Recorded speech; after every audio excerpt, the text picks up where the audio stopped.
Meu caro Pedro Passos Coelho, Primeiro-Ministro e Presidente do PSD, meu caro Nuno Melo, Vice-Presidente do CDS, meu caro Matos Rosa, Secretário-Geral do PSD, caros Armando Varela e Tiago Abreu, Presidentes distritais do PSD e do CDS, minha cara Isabel Picão, candidata do CDS na lista de Porto Alegre, meu caro Cristóvão, cabeça de lista para o Círculo de Porto Alegre, senhores Presidentes de Câmara, senhores autarcas, alentejanas e alentejanos.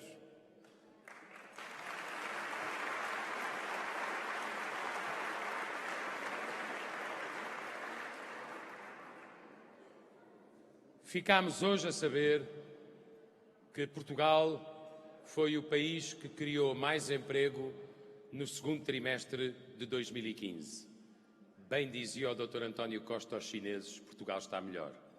Ficámos hoje a saber que Portugal tem mais 26 mil empresas novas desde o início do ano e apenas 5 mil desapareceram. Mais que nascem, menos que desaparecem. Bem dizia o Dr. António Costa aos chineses, Portugal está francamente melhor. Ficámos hoje a saber que o turismo voltou a subir 7% em dormidas e 15% em proveitos. Bem dizia o Dr. António Costa aos chineses, Portugal está francamente melhor. E se Portugal está melhor, o que é que havemos de votar no Dr. António Costa?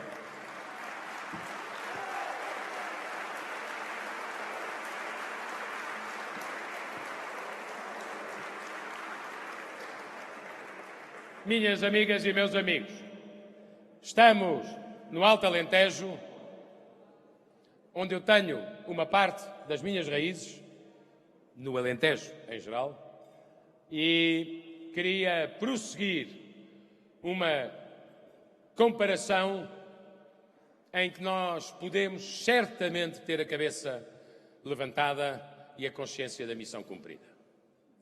E eu queria perguntar aos agricultores de todo o país: comparem o governo PSD-CDS em matéria de política agrícola, apesar de todas as dificuldades que recebemos, com os governos socialistas, quando ainda não havia troika nem dificuldades em matéria de política agrícola.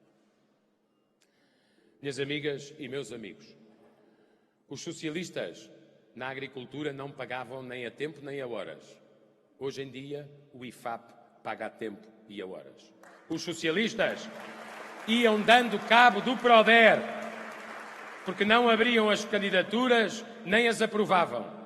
Nós terminamos o PRODER 6 meses antes do fim, com 100% de execução, ou seja, 100% para os agricultores, nem um cêntimo devolvido a Bruxelas. Nós, mediante o trabalho de equipas técnicas dedicadas, abrimos certificação para exportação para 275 produtos e marcas portuguesas em 75 novos mercados, para que as empresas possam exportar e não sejam vítimas do protecionismo noutros países. Isto dá muito trabalho, até conseguir. É 5 vezes mais do que tinha feito o anterior governo.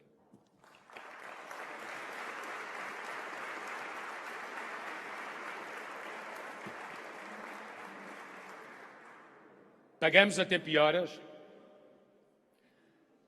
Queremos os fundos europeus aplicados na agricultura e não guardados no Terreiro de Paço. Executámos a 100% um PRODER que começou muito mal. Já temos o PDR aberto.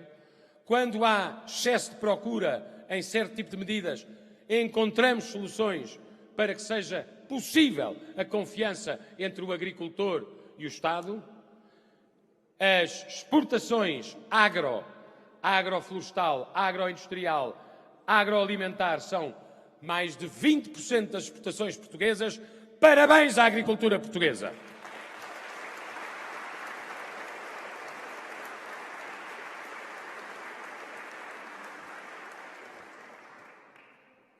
E permitam-me dizer isto, perguntem aos agricultores, se eles tiverem dúvidas quanto ao voto, comparem Jaime Silva ou Assunção Cristas e deixem-nos responder em consciência.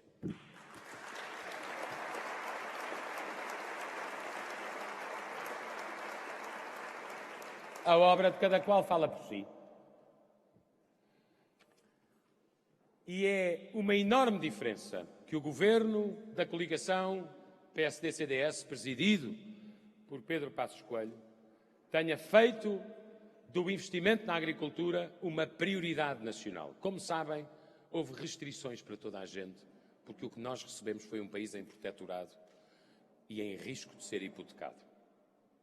Mas sempre que foi preciso defender o investimento na agricultura, permitir que as populações, e nomeadamente os mais jovens, fiquem aqui, para produzir aqui, para exportar a partir daqui. Nós nunca falhamos com os compromissos com os agricultores. E se olharem bem para o crescimento das nossas exportações em termos alimentares, isso significa que realmente aconteceu. Eu sou, se quiserem, testemunha familiar disso. E por isso digo muitas vezes que aquilo que vi aconteceu mesmo. Há uma grande diferença entre uma geração de proprietários de terras e uma geração de empresários agrícolas. E aquilo que hoje acontece na agricultura portuguesa é que há uma fortíssima e pujante geração de empresários agrícolas que contribuem para a criação de emprego, para a fixação das populações, para o equilíbrio do território, para o arranjo da terra e, portanto, para a ecologia e para o crescimento económico e as exportações. Se há um setor onde nem vale a pena pensar em voltar atrás, é a agricultura. Se já é um pesadelo a mera ideia de que aqueles que trouxeram a troika, pediram o resgate, assinaram o memorando e, evidentemente, deixaram a recessão, pudessem voltar a ter a responsabilidade e a liberdade de fazer as mesmas asneiras, imaginem agora na agricultura, que voltávamos a um tempo em que eles desconfiavam dos agricultores, não gostavam da agricultura, achavam que era um setor menor, como se fosse um fardo que algum governo carregasse às costas, exceto quando há crises de preços ou de suficiência de bens alimentares. A agricultura faz parte das políticas públicas fundamentais. E o Estado só tem que ser eficiente e cumpridor. O resto, os agricultores fazem. O Estado não pode falhar os compromissos com os agricultores, não pode dizer-lhes que mudou de opinião, como quem muda de camisa, e não pode pô-los para um canto como se fossem gente de um Portugal do passado. Como é que nós algum dia queremos ter coesão territorial se deixarmos o interior ao abandono? E como é que o interior não é abandonado se não houver agricultura pujante, para além de indústria, comércio, ciência, investimento em conhecimento? Nós não podemos fazer da agricultura uma política do passado e já pagámos um preço suficientemente alto para sabermos o que isso quer dizer. A agricultura é uma necessidade do futuro. É um potencial para Portugal enorme. Contribui para um território mais equitativo. Permite às pessoas não serem obrigadas a migrar para o litoral, desde que nós sejamos capazes de dar as condições que os outros países que também têm fundos europeus dão aos seus agricultores. Porque esse é outro dos passos para quem eu me lembro que uma pessoa que vocês conheciam bem e de quem nós temos saudades, naturalmente, o engenheiro Sefinato Pinto me dizia e chamava a atenção sempre.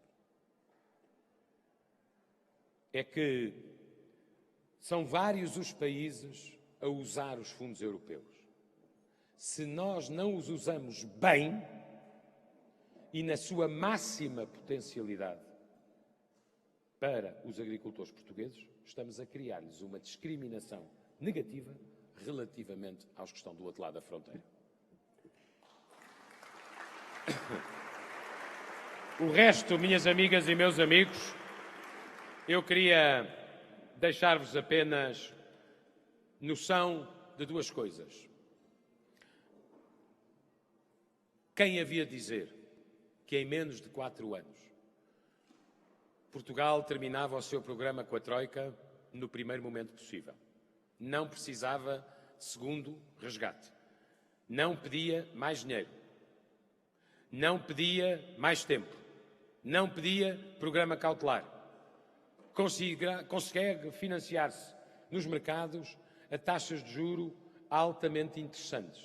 Todos nos lembramos dos 12%, 14%, 16% a que estavam os juros da República Portuguesa, quando os outros basaram e nós ficámos com a herança pesada.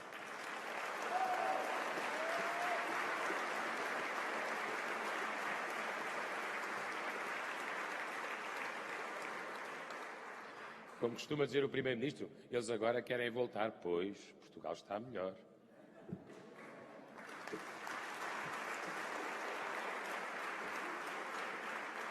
Bem, e em matéria económica, só dizer-vos, e é isto que nós precisamos de espalhar, de explicar, de dizer às pessoas, puxar pelo melhor de cada português, puxar pela autoestima de cada compatriota nosso. Temos os melhores indicadores de confiança na economia portuguesa desde 2001, consumidores. Desde 2008, empresários. Confiança atrai confiança. Estamos a conseguir criar emprego e precisamos de acelerar essa criação de emprego, porque para aqueles que ainda estão no desemprego, as estatísticas ainda não mudaram a sua vida. Deixámos para trás a recessão há 7 trimestres. Estamos a crescer e podemos consolidar. As exportações batem todos os recordes e, sobretudo, desmentem alguns profissionais do ceticismo. O investimento, felizmente, começou a disparar desde que o IRC começou a baixar. Temos hoje uma economia mais flexível, que se adaptou melhor à economia global dos nossos tempos, e são estes fatores de confiança que nós temos que preservar. Se nós tivermos estabilidade política, temos crescimento económico. Se nós tivermos confiança, temos investimento. Se tivermos investimento, temos criação de emprego. É isto que nós temos de explicar às pessoas, para não se deixarem levar por aventuras de resultado incerto e memórias de passado doloroso. Minhas amigas e meus amigos, bom almoço. Agora vai falar o Primeiro-Ministro. Viva o Alentejo, viva Portugal!